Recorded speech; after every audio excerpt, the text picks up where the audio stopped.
In this guide, you'll learn how to find and delete all viruses on iPhone. First, launch your settings, scroll down to the very bottom and tap on apps. From there, scroll down and tap on Safari. A common source of viruses on iPhone is browsing through Safari, especially when you see pop-ups telling you that your phone might be infected. To clear any potential malware, scroll to very bottom and tap on Advanced. Then tap on Website Data. This will show you all the website data that has been downloaded to your phone, including any malicious files. To delete them, hit Remove and confirm it.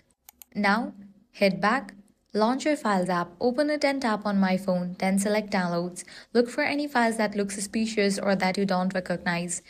Press and hold on the file, select it, click on Delete icon and confirm it. Next, let's go back to Settings, tap on General, then Software Update.